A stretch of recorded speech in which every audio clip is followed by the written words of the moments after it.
Howdy peeps, hope we're doing well.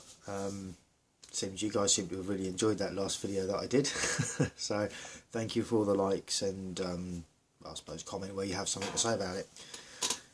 Now this video, I'm kind of covering a bit of what I've said about time and time again with regards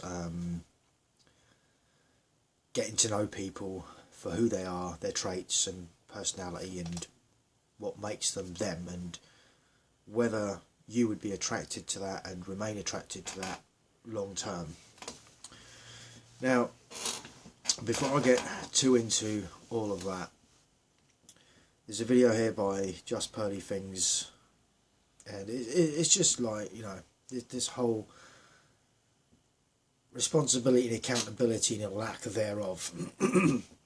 Now you could argue maybe I'm being a bit of a dick just by pointing this out, but let's roll with it. So they're talking about partners, body counts, cause and effect, and marriage. So let's go with that one. Happened, but you would have been married. But what's that? That's just wait. I don't listen. I grew up. Let me give you this. I don't know if it's my cousin's fault. I blame her. Right, I want to stop there. Listen, let me tell you this.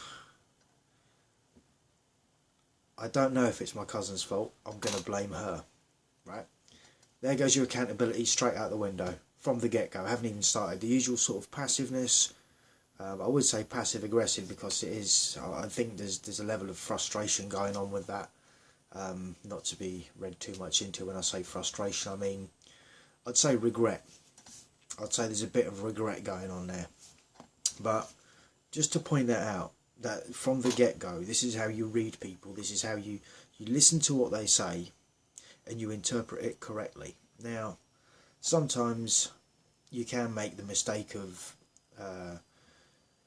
a clouded judgment on your behalf depending what state of mind you're in. You know, if you've got the ump about something, you're probably not better off trying to read someone because you'll just project out what you think is wrong with that scenario, or what they said, or how they said it, or the intent that they said it in.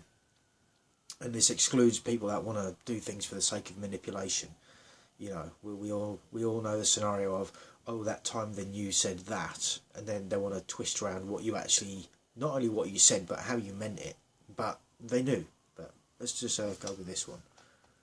I was a Protestant. In Scotland it's Protestant Catholics. My cousin was a Catholic, I was a Protestant. She got to make her communion and I didn't. Okay, so again, is it a religious thing? Is it a religious thing? I mean, maybe it's just a by the side, or maybe it's just being included as part of the conversation because this young lady sees it as relative. So, religion being a thing, Catholic versus Protestant. I couldn't tell you a great deal about Protestant, although theoretically I am a Protestant, but I was brought up as a Catholic, so go figure. And that being said, didn't take the communion either, so you know. But yeah, so let's. She religiously, I stayed at her house most days when my mum was working. She used to dress me in a trouser suit, and she dressed up in her communion dress and made us play weddings, like living in front of everyone. And it really daunted me that she always made me be the guy, like her. All right, we can stop there. Now, for starters, personal accountability. Well, from the get-go, I blame my cousin. I don't know if it's her fault, right? Now, this is the harsh reality that a lot of people don't like to accept. People will only treat you the way you let them treat you, right? If someone's going to be a dick to you, or in this case, make you dress up as because they wanted to play this little fantasy game. Look, they were young kids anyway, so I would say it doesn't really matter in the grand scheme of things, but clearly it does, right? This is what I talk about, you know, childhood trauma being brought into adulthood. This is a perfect example of it. You know, something as simple as one girl who wanted to pretend to be the bride in her communion dress in white and virginic and all of this, and I bet she's not even a virgin. I bet she's not even married. Potential for single mum. I'm being a dick. But seriously, it comes down to that. I think there's a level of regret coming from the young lady speaking in this video. The regret being is that she allowed that cousin to dress her up as the guy while she played communion in front of everyone. So she allowed that cousin to become a spectacle to an audience which was her family. And you know, I guess maybe it might be difficult, I mean, for girls and women, well, girls in particular, younger girls, in that scenario, because they're not told to tell people no, right? In that sort of a scenario, when it comes down to they obviously crossed the boundary. That, you know, she stated that she wasn't comfortable as a kid being dressed up in the trousers and having to play the role of the husband, as it were, in this little fake fantasy child's fucking ideal fucking wedding. You know, as a result of that, that trauma has been brought further into her adult life. This is how it starts. This is just one example of how it starts. And again, there's that lack of accountability and maybe lack of, or maybe a level of regret and lack of accountability, because she didn't stand up and say, no girl, you are not dressing me up in that, I'm not playing this stupid game with you, I want to go and do this, do that, do the other. Instead, she became a part of it and allowed herself to become a spectacle for an audience. And again, remembering how the psychology of this works, bearing in mind that it's although they're both girls in this instance, I assume, you know, the wedding day isn't about the husband. It's not about the guy. It's about the wifey, you know. So again, there's not only the having to be dressed up as a guy, potentially, you know, it depends how far down this rabbit hole you want to go, but there's also that it's not even about you, you're just playing a role. Interesting concept, that, because guys that get married go through exactly that. Am I right or am I wrong? Tell me in the comments. It hurt me a lot. So I just was like, I hate weddings. I don't know if it's instilled. I haven't ever had the wish to be married. I don't dream of the white dress. I don't dream the commitment that is for the government to say you're married. Like, I dream of real love. Like, that's... I dream of real love. Go back to my last video and watch that again. Did she ever love you? Why did she love you? You know, was it that she loved you and your personality and what a great guy you are? Or was it the fact that you brought money, you brought provisions, you know? And again, this chick, she's talking about like how, you know, that would put someone off of weddings, I'd imagine, you know, being forced to dress up as something that they're not, to play a role in front of an audience that is their family. It's like a humiliation thing almost, you know, depending on the perception of the individual. But it also comes down to, you know, making a stand and sticking to your guns and just be like, no, I'm not dressing up like that for the sake of you playing this stupid goddamn game, right? Oh, I'm going to go out and play Barbie dolls or whatever. But, you know, then there's the dragging in of government, which I thought was a really interesting factor. And I'm not going to play it through because I want to keep this one short, but she goes on about government and the transfer of wealth from one party to another during a breakdown of a marriage and all of that. And maybe she's a little bit bitter because she goes on to say about how her ex-husband how her ex didn't or hasn't contributed a penny towards the upkeep of their kids or whatever. And I don't know the full backstory on that one, so I'm not going to delve too much into it. But again, that isn't the sort of a regular occurrence. Maybe there was a prenup, but judges can throw prenups out of court if they want to. It's down to their discretion. That's why they're the judge, as it were. And also why a lot of guys are opting out of marriage. You know, in 2022 and 2023, you'd have to be some sort of clown to think that you're going to get married and it's going to be happy ever after. Look, there are going to be exceptions to the rule, of course. Again, define happy and then define ever after. Is it ever after until someone else comes along? Until you lose your job? You know? And then what is happy? Is the happy that the state of... the conscious state of the guy being happy, or is it the conscious state of the woman being happy?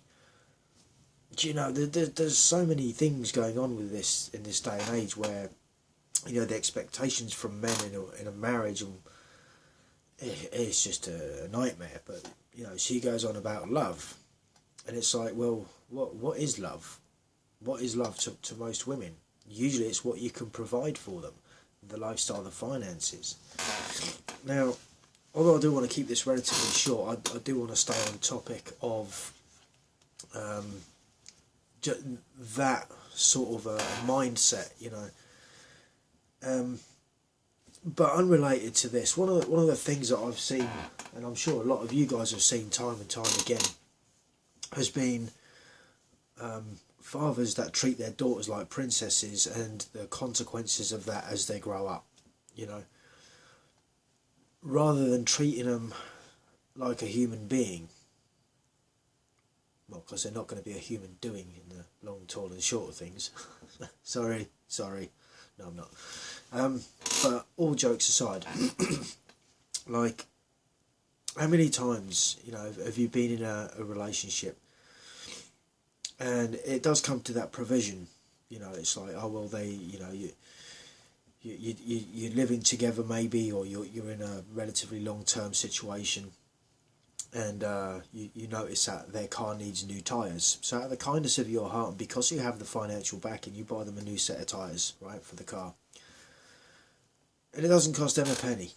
Well, what are they going to tend to do with that? Well, they'll carry on repeating their lifestyle habits, which a lot of the time, because they've not had the air quotes responsibility, and I'm talking in particular about the sort of girls with, like, not necessarily princess syndrome, but they it's not far from it either.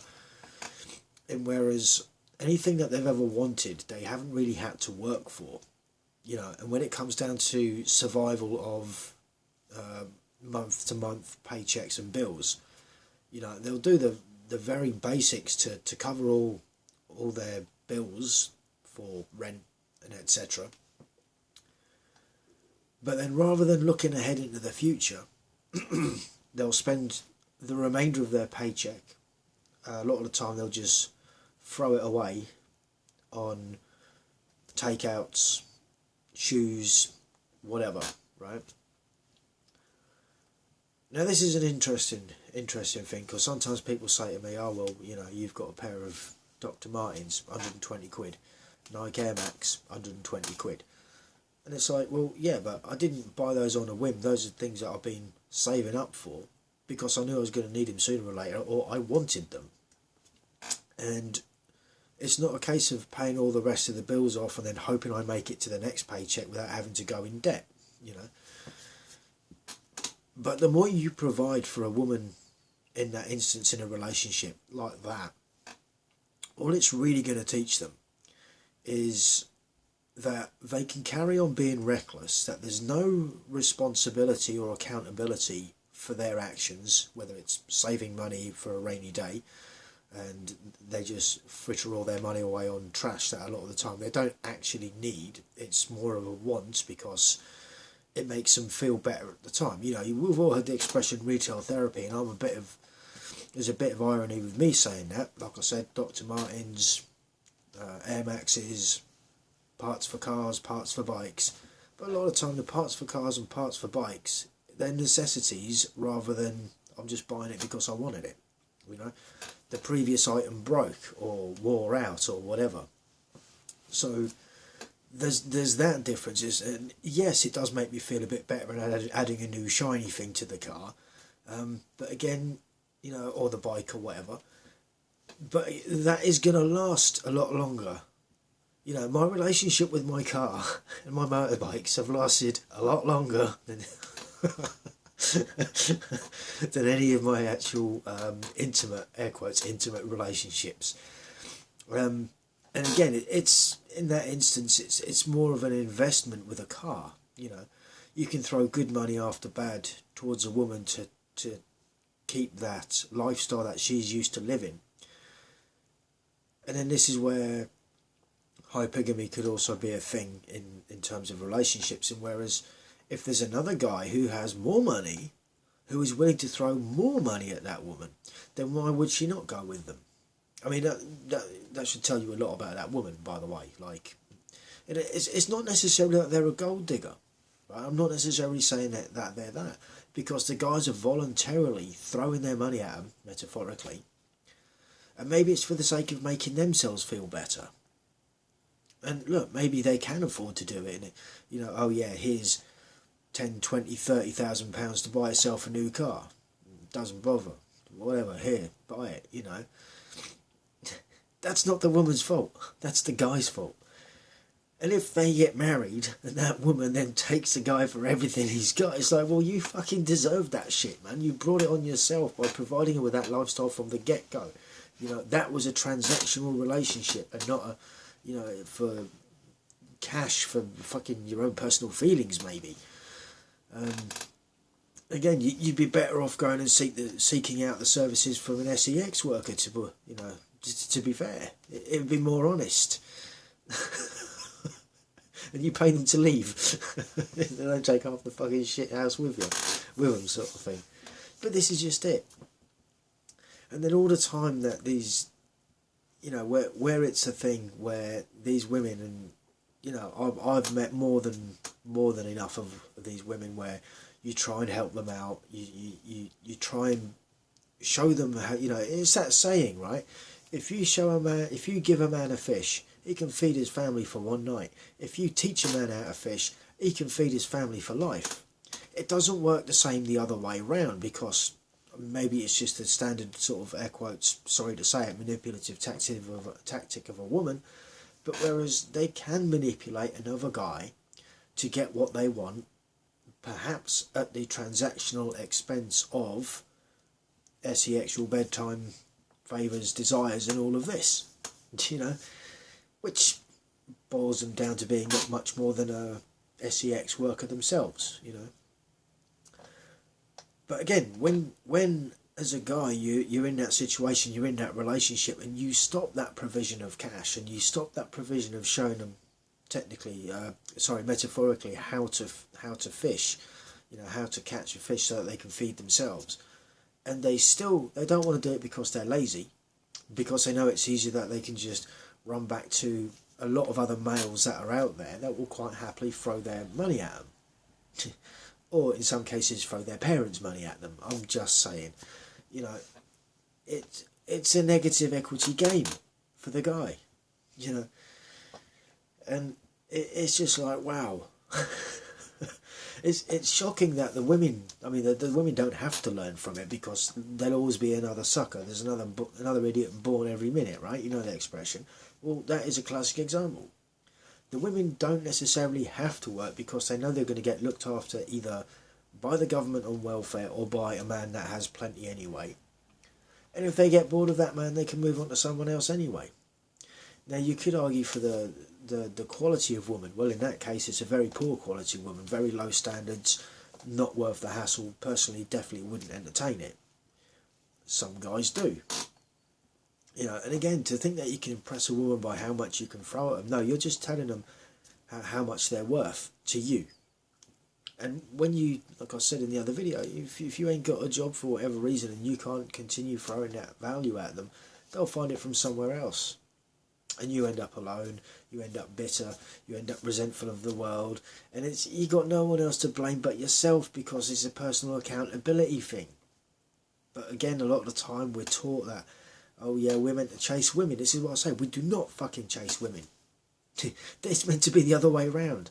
You know, but this is why society's broken, and I need to save that for another video. So anyway, look, thoughts, comments and opinions, feel free to jot them down. Thank you for watching, subscribe if you like, and all that jazzle, and I'll catch you in the next one. Stay cool, stay free, peace out.